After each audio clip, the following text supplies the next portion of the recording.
morning viewers, welcome back to my YouTube channel Physics Hub. I am Saurabh Kumar Sinha, your physics faculty. तो जैसा मैंने कहा था कि मैं 3 वीडियो बनाने वाला हूँ, एक 11 सेक्शन का फुल कोर्स, एक 12 सेक्शन का स्टार्ट करूंगा और एक थर्ड काइंड में वीडियो था जो कि मेरे स्टूडेंट अगर डिमांड करेंगे तो उनको डिमांड के हिसाब से वीडियो बनाऊंगा। जैसा कि मैंने complex circuit 1 and complex circuit 2 बनाया था, तो इसके बाद मैं नीट का क्रैश कोर्स भी स्टार्ट करने वाला हूँ और मैंने प्रॉमिस किया था कि मेरे वीडियो में कंटेंट ज्यादा रहेगा, मींस प्रॉब्लम जो है वो हर बुक्स के रहेंगे। ओके, सो आज मैं 12 सेक्शन का इंपॉर्टेंट टॉपिक शुरू करने वाला हूं जिसको हम बोलते हैं इलेक्ट्रोस्टैट। इलेक्ट्रोस्टैट देखो होता क्या है कि इलेक्ट्रोस्टैट जो टॉपिक है सर, पूरा अगर मैं 12th का बात करूं तो 12th में 4 ही चैप्टर है। पहला आपका इलेक्ट्रोस्टैट हो गया, electrodynamics, and third is EM wave and one topic is current electricity. ये आपका 12th कोर्स इसमें खत्म हो जाता है और उसके बाद मॉडर्न फिजिक्स है, थर्मोडायनामिक्स है, ऑप्टिक्स है, जो हम लोग देख लेंगे। सो आज मैं स्टार्ट करने वाला हूँ इलेक्ट्रोस्टैट। लेकिन हाँ, इलेक्ट्रोस्टैट को पढ़ने से पहले हमको ये ध्यान में रखना पड़ेगा कि मेरा मैकेनिक्स अच्छा हो, क्योंकि बिना मैकेनिक्स अच्छे से पढ़े हुए इलेक्ट्रोस्टैट का आपको फील नहीं आ पाएगा। देखो, हम अब तक पढ़ रहे थे मैकेनिक्स, तो मैकेनिक्स में सिर्फ फोर्सेस थे, मतलब जैसे जैसे चैप्टर आगे बढ़ते गया फिजिक्स में वैसे वैसे फोर्सेस बढ़ते गए। आपने फील किया होगा, फ्लूइड आया तो एक बायनेंसी फोर्स बढ़ गया, फ्रिक्शन आया तो फ्रिक्शन फोर्स बढ़ गया, जब सर्कुलर मोशन पड़े तो सेंट्रीपिटल फोर्स आ गया, तो फोर्स बढ़ते गए। उसी तरह जब 12th का बात करते हैं तो बेसिकली हम चार्ज, करंट, ये सब का बात करेंगे। तो इस टॉपिक को पढ़ने के लिए हमको फील लाना पड़ेगा। जब तक फील नहीं आएगा तब तक टॉपिक को पढ़ नहीं पाएंगे, ठीक है? क्योंकि ये चार्ज को किसने देखा नहीं है सर, इलेक्ट्रिक फील्ड लाइन कैसे निकलता है ये हम देखे नहीं है। वी डोंट नो और एनीथिंग कि how they flow, from where they come. Electron, there are lots of theories, postulates, lots of scientist give theory on electron. Tell me one thing, how many of us have seen electron? No one, no. Just we are studying the facts, the theory which they gave. So today I am starting 12th chapter electrostatic. बड़ा मजा आने वाला है इसमें, क्योंकि topic बहुत अच्छा है सर। ये इसमें आपका सेंटर ऑफ मास, रोटेशन सब आ जाएगा। तो स्टार्ट करते हैं टॉपिक। देखो, इलेक्ट्रोस्टैटिक, और हाँ, मैं बहुत सॉरी बोलना चाहता हूं कि मैं थोड़ा सा लेट कर दिया वीडियो अपलोड करने में 11th और 12th का, बट अब इस वीक में 2 वीडियो 11th के आएंगे, 2 वीडियो 12th के आएंगे। ओके, और एक बात और, कंटेंट भरपूर रहेगा सर। इनोडोप का प्रॉब्लम रहेगा, एससी वर्मा रहेगा, सिंगेज रहेगा। you will see all the problem, all the concept will be clear. I will make a category of that, type 1, type 2, type 3, type 4, type 5.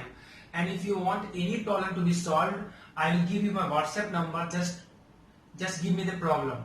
In the next lecture, I will solve that problem. So देखो sir, electrostatic नाम ही पता चल रहा है इलेक्ट्रोस्टैट, मतलब यहाँ पे charge क्या रहेगा रेस्ट में। हम जो भी पढ़ने वाले हैं वो चार्ज, जो फोर्स लगने वाले हैं वो चार्ज एट रेस्ट पे लगेगा। इलेक्ट्रोडायनामिक्स में क्या होगा, basically in this chapter we will deal magnetic effect of current. इसमें चार्ज मूव तो करेगा बट विद कांस्टेंट वेलोसिटी के साथ मूव करेगा, विद कांस्टेंट वेलोसिटी के साथ मूव करेगा। और देखना सर, जितने फॉर्मूले में मैं डिराइव करूंगा ना इस चैप्टर में, इलेक्ट्रिक फील्ड का, रिंग के लिए, रॉड के लिए, इस चैप्टर में सब में चार्ज आएगा और यहाँ करंट आएगा और कुछ कांस्टेंट के सिंबल बदल जाएंगे। आपको बात समझ में आ रहा है? क्योंकि charge moving with constant velocity है सर। और आप बताओ, जब चार्ज मूव करता है तो क्या करता है, produce current. Electron moves, it produce current और नॉट, यस और नो, बताओ। तो जब चार्ज मूव करेगा तो करंट प्रोड्यूस होगा। इसीलिए ऑर्नस्टाइन ने एक एक्सपेरिमेंट किया था कि current carrying wire produces magnetic field. Current carrying wire, अगर उस वायर में करंट जा रहा है मतलब इलेक्ट्रॉन तो मूव कर रहा है बट विथ कांस्टेंट वेलोसिटी। अब थर्ड पार्ट ले लो, इलेक्ट्रोमैग्नेटिक वेव, ईएम वेव, नाम से ही पता चल रहा है सर ये कॉम्बो होगा इलेक्ट्रिक फील्ड और मैग्नेटिक फील्ड का। और ईएम वेव का सबसे अच्छा एग्जांपल अगर देखना होगा आपको तो आप देख सकते हो X rays. X ray sir, electromagnetic wave में क्या होगा, चार्ज पागल हो जाएगा, मतलब चार्ज इज एक्सेलरेटिंग। आप देखो ना, आप जब हॉस्पिटल जाते हो तो एक्सरे का मशीन होता है, सपोज आपको चोट लग गया, आपका हाथ टूट गया, तो आप कहाँ जाते हो, पहले आपको डॉक्टर बोलता है कि go and scan your means go, you put your hand in X ray machine, what it does sir, X ray का जो है ना पेनिट्रेटिंग पावर इतना स्ट्रांग होता है ना कि आपकी बोन्स के अंदर तक घुस जाता है ये, और आपको और शो करता है कि इस पार्ट में क्या है, मेरा बोन ब्रेक हो गया है। लेकिन होता क्या है, इस वेव का लैम्डा बहुत छोटा होता है सर, लैम्डा छोटा मतलब एनर्जी मैक्सिमम, और चार्ज इज एक्सेलरेटिंग, मतलब चार्ज पागल हो जाता है। ऐसे आप देखोगे ना कैथोड रे ट्यूब, सीआरटी जो होता है, जो आपके टीवी में, इसको पिक्चर ट्यूब बोलते हो आप, कैथोड रे ट्यूब में क्या होता है, इलेक्ट्रॉन मूव करता है x y x y x y x y, तब हमको इमेज मिल पाता है, तब we are obtaining colour image. Are you getting my points or not? So तीनों चैप्टर लिंक इंटरलिंक्ड है सर, आपको ये समझ में आएगा तो एवरी टर्म इसमें आएगा, बस नाम बदल जाएगा मैग्नेटिक फील्ड, कुछ फॉर्मूले बदल जाएंगे, बट हाँ बहुत सारे फॉर्मूले आप जो यहाँ देखोगे वो यहाँ देखोगे, बट डिफरेंस क्या रहेगा, यहाँ पे चार्ज रहेगा और यहाँ पे करंट रहेगा। इसीलिए सर फिजिक्स में टॉपिक को कोरिलेट करके पढ़ा जाता है। आप अगर रट लोगे तो कब तक रटोगे, एक तो जेई का सिलेबस इतना लेंदी है सर, आप रटना भी चाहोगे तो रट नहीं पाओगे, इसीलिए समझ के पढ़ोगे तो आप स्ट्रेस फ्री फील करोगे, आपको लगेगा कि हाँ चलो सारा कंसेप्ट क्या है क्लियर है, मुझे सिर्फ प्रॉब्लम ही लगाने हैं। तो टाइम वेस्ट नहीं करते हैं, मैं आपको सिंक बता दिया। इस चैप्टर में चार्ज रेस्ट की बात होगी, इस चैप्टर में चार्ज कांस्टेंट वेलोसिटी के साथ मूव करेगा, और आप जानते हो क्यों, क्योंकि यहाँ पे हम पढ़ेंगे मैग्नेटिज्म, और ये ईएम वेव है, दोनों का कॉम्बो होगा। तो हम स्टार्ट कर रहे हैं टॉपिक इलेक्ट्रोस्टैट। टॉपिक शुरू करने वाले हैं सर इलेक्ट्रोस्टैटिक। अब देखो सर, अगर इलेक्ट्रोस्टैटिक का मैं बात करूं तो इलेक्ट्रोस्टैटिक को मैं 3 पार्ट में बांट सकता हूं सर, इसका डिवीजन जो है वो 3 पार्ट में हो जाता है। पहला पार्ट उसको मैं बोलता हूं इलेक्ट्रोस्टैटिक 1, ये पूरा इसको पढ़ने के लिए मैकेनिक्स बढ़िया चाहिए, ये बिल्कुल नया चीज है आपके लिए, गॉस लॉ, ये सर बिल्कुल नया चीज है, इसको पढ़ने के लिए बहुत फील चाहिए, आपको फील आएगा, आप देखना, आप सिर्फ लेक्चर देखो, आपको फील नहीं आया तो आप जो बोलना, यू गेट फील कि हाँ गॉस में क्या हो रहा है, कैसे एरिया को वेक्टर मानते हैं, आपको बिल्कुल नया नया चीज देखने को मिलेगा गॉस लॉ में। अब बात करो थर्ड, तो मैं थर्ड को पार्ट करता हूं कैपेसिटर्स, और इसका सर वेटेज अच्छा खासा है जेडबल और नीट में, तो ये तो आपको पढ़ने में दिक्कत नहीं आएगा, ये पढ़ने में दिक्कत नहीं आएगा अगर आपका मैकेनिक्स साउंड है तो, बट हाँ इसमें फील चाहिए, क्योंकि अगर ये नहीं पढ़ोगे तो इसका बेस बन नहीं पाएगा, बिना इसके नहीं पढ़े इसका बेस बन नहीं पाएगा। आवाज में पूरा वीडियो हिंदी में बना रहा हूं, कुछ लोगों ने कहा था कि हिंदी में बोलो सर। तो इलेक्ट्रोस्टैटिक 1 जो है, इसको आप अगर पढ़ लिए तो गॉस लॉ का एक अच्छा बेस बन जाएगा। सबको मेरी बात समझ में आ रही है? तो चलो, ये आपका टॉपिक का क्या था, डिवीजन था, electrostatic 1, Gauss law and capacitor. इसको मैं E2 भी बोल देता हूं, इलेक्ट्रोस्टैटिक 2, और इसको कह देता हूं मैं इलेक्ट्रोस्टैटिक 3, इसमें कोई बुराई वाली बात नहीं है। ओके, तो चलो मैंने टॉपिक के बारे में बताया, मैंने 12 के टॉपिक को कोरिलेट कर दिया, तो आप देखते हैं कि इलेक्ट्रोस्टैट में हमको बेसिकली क्या पढ़ना है। तो हम स्टार्ट कर रहे हैं टॉपिक इलेक्ट्रोस्टैटिक 1। सबसे पहला बात सर, इलेक्ट्रोस्टैटिक मतलब चार्ज एट रेस्ट, तो सबसे पहले किसका बात होगा, चार्ज का बात होगा। अब बताओ सर, चार्ज का बात कर रहा हूं तो मैं बेसिक प्रॉपर्टीज का बात करूंगा। ऐसे देखो, ये सब बेसिक चीजें हैं, बस टाइम पास के लिए बता रहा हूं कि हाँ आप बस समझ लो कि आपको फील आ जाए कि हाँ ये चार्ज वार्ज ऐसा होता है। देखो, चार्ज बेसिकली 2 टाइप के होते हैं सर, पॉजिटिव चार्ज और नेगेटिव चार्ज, ठीक है। इलेक्ट्रॉन पे क्या चार्ज होता है, प्रोटॉन पे क्या चार्ज होता है, पॉजिटिव। इलेक्ट्रॉन पे क्या चार्ज होता है सर, नेगेटिव, ठीक है। वैल्यू क्या होती है, +1.6 10⁻⁻19 कूलम, -19 कूलम, ठीक है। तो बेसिकली चार्ज दो तरह के होते हैं, इलेक्ट्रॉन पॉजिटिव चार्ज और नेगेटिव चार्ज, ठीक है। न्यूट्रल कोई चार्ज नहीं होता है, ठीक है। चलो तुम देख लिए, तो चार्ज का जो एसआई यूनिट है वो कूलम होता है। चार्ज का जो एसआई यूनिट होता है वो क्या होता है, कूलम होता है। बात करूं मैं, छोटी छोटी सी बात करूं मैं, तो एसआई यूनिट ऑफ चार्ज क्या होगा, कूलम होगा। SI unit of charge is coulomb, okay. Second बात लिखना चाहूं तो चार्ज का डायमेंशन लिखूं तो Q बराबर IT लिख सकता हूं क्या, IT, बिकॉज I बराबर Q/T होता है।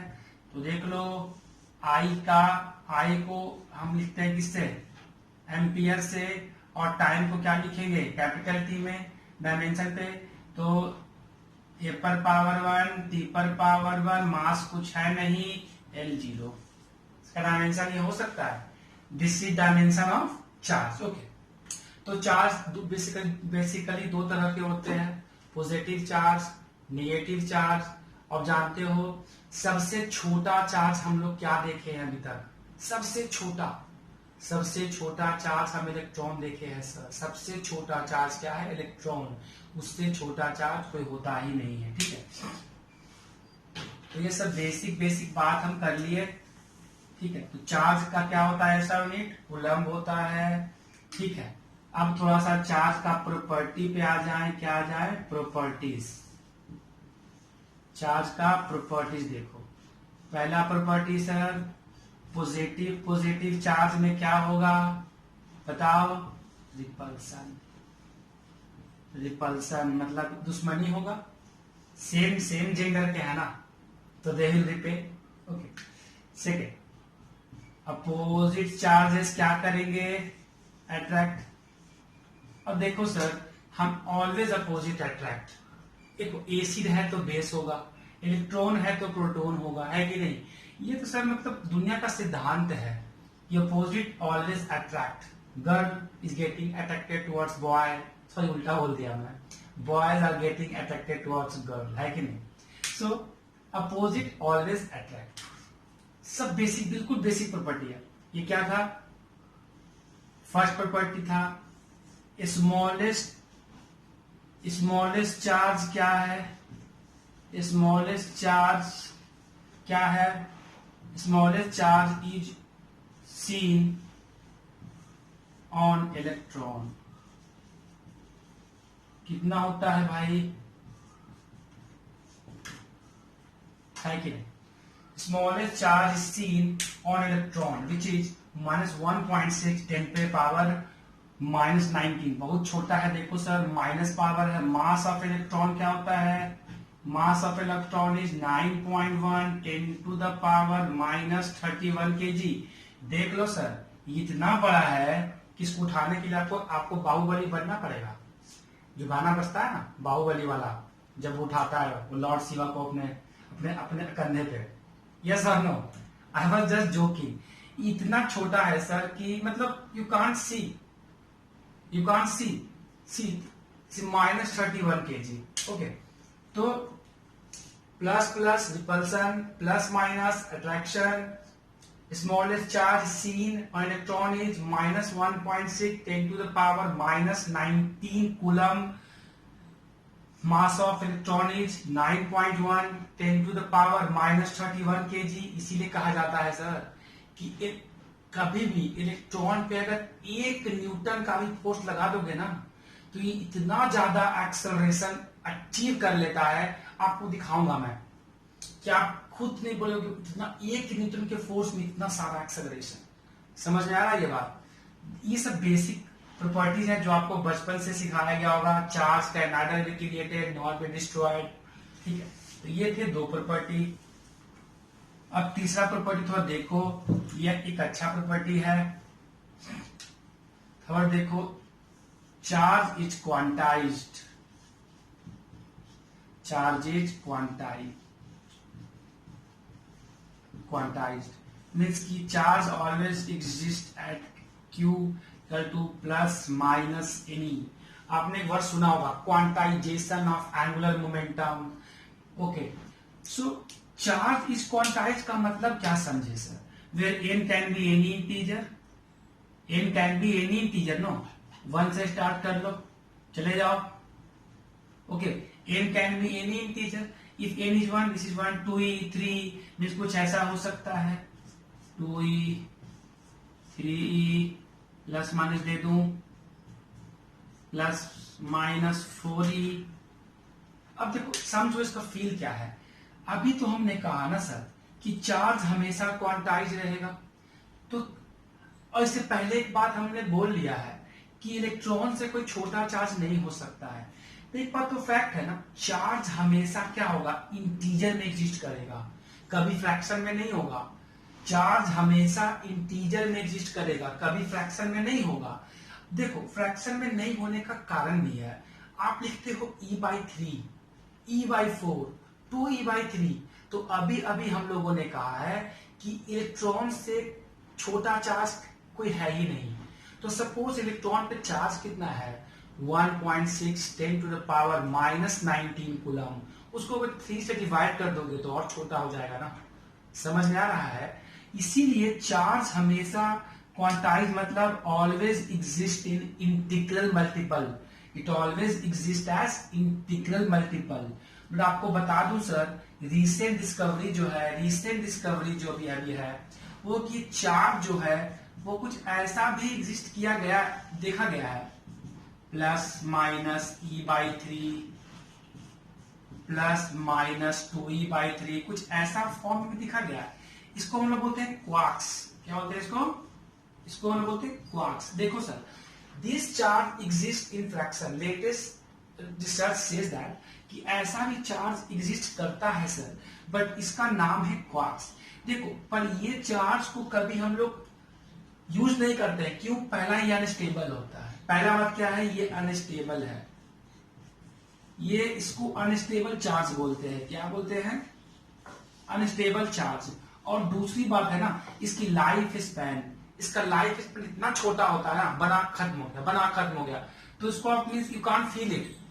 पहला बात कि अनस्टेबल चार्ज होता है, लाइफ स्पैन बहुत छोटा होता है। क्या होता है? Life span very very small. ये लेटेस्ट रिसर्च है, that's why I told you कि चार्ज फ्रैक्शन में भी एग्जिस्ट करता है, बट ये हमारे काम का नहीं है क्योंकि अनस्टेबल चार्जेस है। और क्या, इसका लाइफ स्पैन छोटा होता है। तो और आप इसको इससे फील कर सकते हो sir, charge is quantized always exist in integer. तो चलते हैं केमिस्ट्री में। अगर मुझसे पूछे what is valency of sodium, तो मैं क्या बोलूंगा 1, बिकॉज इस इलेक्ट्रॉनिक कॉन्फ़िगरेशन इज 281। तो मैं आउटर मोस्ट ऑर्बिट से कितना इलेक्ट्रॉन निकाल सकता हूं, मुझे ये बताओ। मैं आउटर मोस्ट ऑर्बिट से एक ही इलेक्ट्रॉन निकाल सकता हूं ना। इसीलिए टर्म पढ़ाया गया था हमको आयोनाइजेशन एनर्जी। हम लोग क्या उसके बारे में बोले थे? Ionisation energy, the amount of energy required to remove an electron, ध्यान से सुनना, remove an electron from outermost orbit of gaseous an isolated system. बहुत बच्चे ये बात बोल नहीं पाते हैं कि इलेक्ट्रॉन निकालते हैं but system must be gaseous and isolated. अगर सिस्टम आइसोलेटेड नहीं होगा तो चार्ज का प्रॉपर्टी है वो अपने आप को डिस्ट्रीब्यूट कर लेता है सर, मीडियम उसको मिलेगा। तो समझ में आ रहा है ये बात? अब मुझे बताओ, कभी सुना है आपने कि आउटर मोस्ट ऑर्बिट से मैंने 1.5 इलेक्ट्रॉन निकाल लिया, आउटर मोस्ट ऑर्बिट से मैंने 1.2 इलेक्ट्रॉन निकाल लिया, 1.8 इलेक्ट्रॉन निकाल लिया? कभी सुना है? नहीं सुना होगा। That's why valency never exist in fraction only. कभी भी सुना है कि एल्युमिनियम का वैलेंसी 2.5 है, एल्युमिनियम का वैलेंसी 1.2 है? नहीं सुना होगा आपने। इसीलिए हमेशा तो निकाला भी जाता है तो क्या होता है, हमेशा निकाला जाता है इंटीजर में, 1 2 3 4। कभी 1/2 नहीं सुना होगा, 1/3 नहीं सुना होगा, बट ऐसे चार्ज भी एग्जिस्ट करते हैं।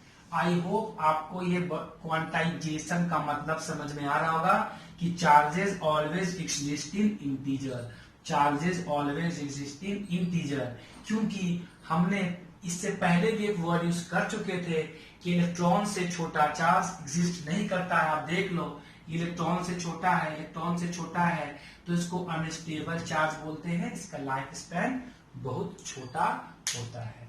Okay, I hope this property is understood by you all. Okay, now I am dealing fourth property. अब देखो sir, fourth property is very interesting, you know.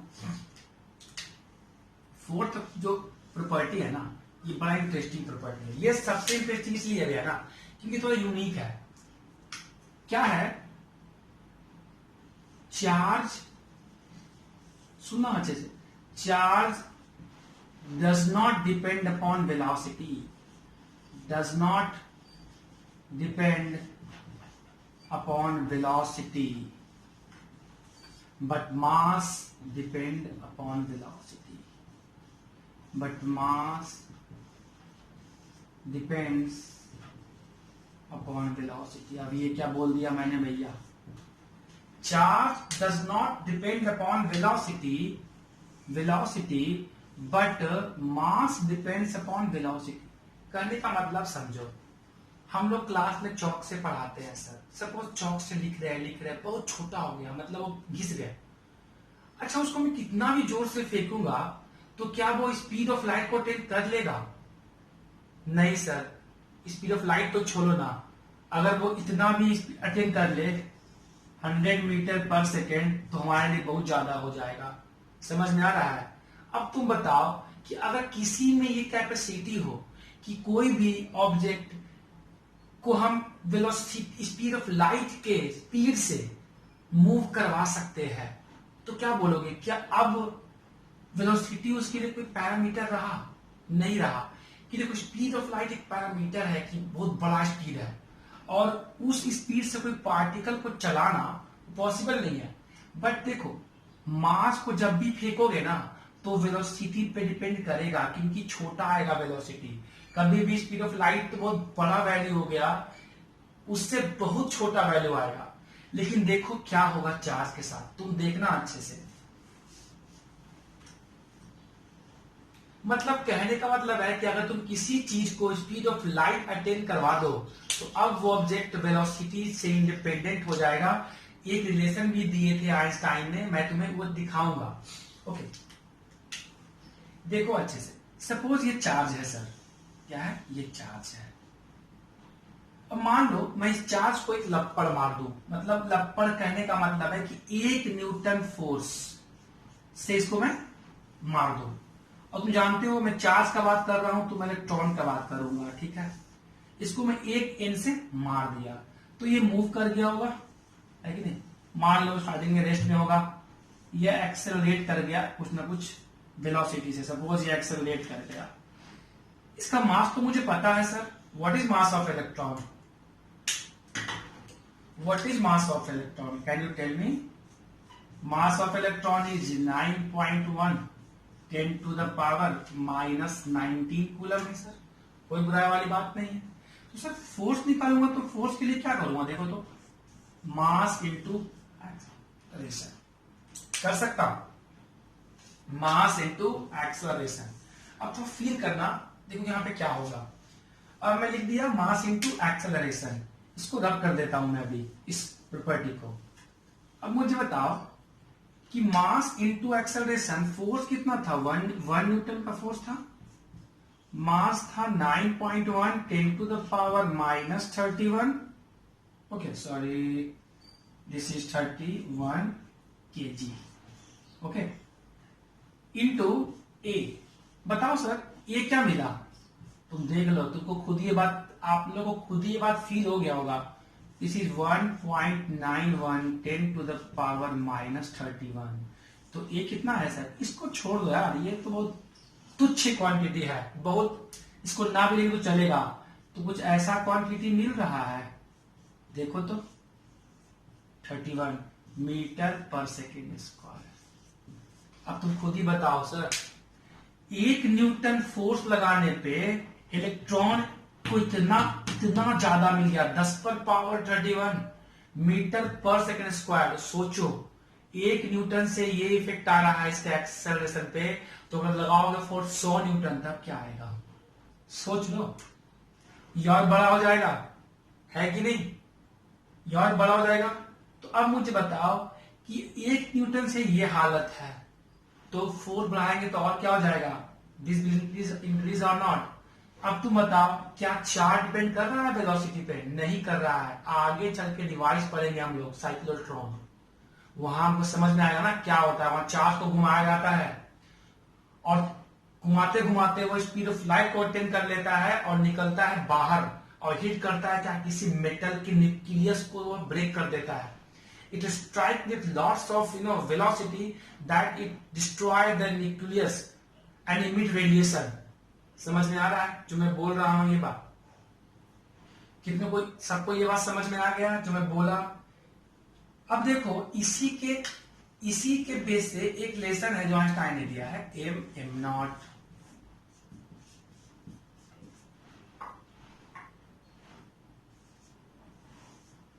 where m naught is called rest mass। अब तुम खुद ही बता दो, अगर किसी suppose कोई मास है, तो मास का वेलोसिटी क्या होगा? मास का वेलोसिटी क्या होगा? कम होगा। तो जो ये डिनोमिनेटर है बहुत बड़ा है कि नहीं, तो ये वैल्यू क्या हो जाएगा? बहुत छोटा। तो एम बराबर क्या मिलेगा?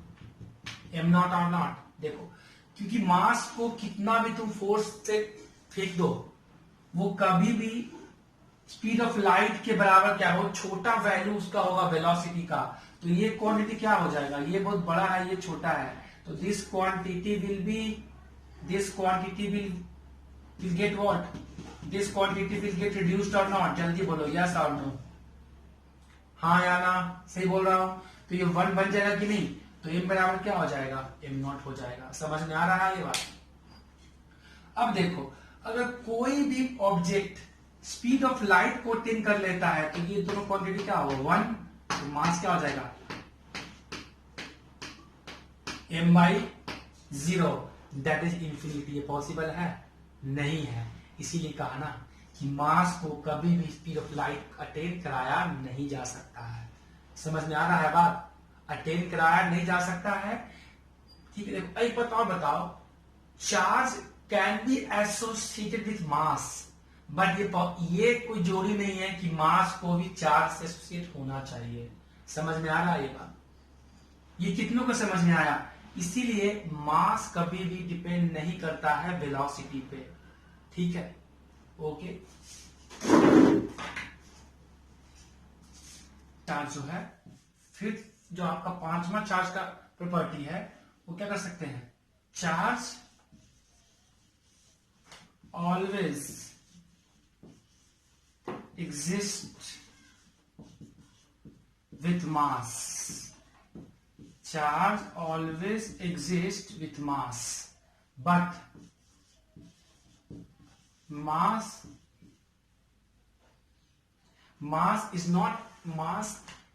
does not always exist with charge। देखो, चार्ज अगर है तो उस पर कुछ ना कुछ मास तो होगा, बट ये नहीं कह सकते कि मास है तो वो उस पर चार्ज भी होगा। समझ में आ रहा है? जो छठा प्रॉपर्टी है वो वेरी इंपॉर्टेंट है। For isolated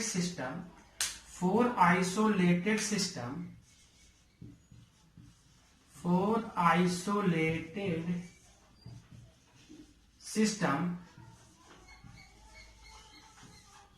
charge remains constant. मतलब जो इनिशियल चार्ज रहेगा वही क्या हो जाएगा? Final charge. अगर सिस्टम आइसोलेटेड है तो जो इनिशियल चार्ज रहेगा वो किसके इक्वल रहेगा? फाइनल चार्ज के इक्वल रहेगा। ठीक है ना? देखो, आइसोलेटेड सिस्टम मतलब क्या? उसको बाहर से कोई कांटेक्ट में है ही नहीं वो, तो चार्ज का नेचर है, अगर वो उसको बाहर छोड़ दोगे मीडियम में तो वो अपने आप को डिस्ट्रीब्यूट कर लेगा। हम आगे जब पढ़ेंगे ना मेथड ऑफ चार्जिंग, तब वो कंसेप्ट में देखेंगे कि चार्जिंग में conduction, induction, photo electric effect और थर्माइनिक इमिशन, ये 4 मेथड्स होते हैं जिससे बॉडी को चार्ज किया जाता है। तो ये कुछ बेसिक प्रॉपर्टी थी अबाउट व्हाट चार्जेस। ठीक है, इससे क्वेश्चन नहीं बनेंगे बट एक फील तो हो गया कि हाँ चार्ज ऐसा बिहेव करता है। So please do like and subscribe my channel, और हो सके तो उसको मैक्सिमम शेयर करो सर, बिकॉज कंटेंट खूब मजेदार मिलने वाला है, प्रॉब्लम्स मिलेंगे। और please do press bell icon to get latest notification. Thank you.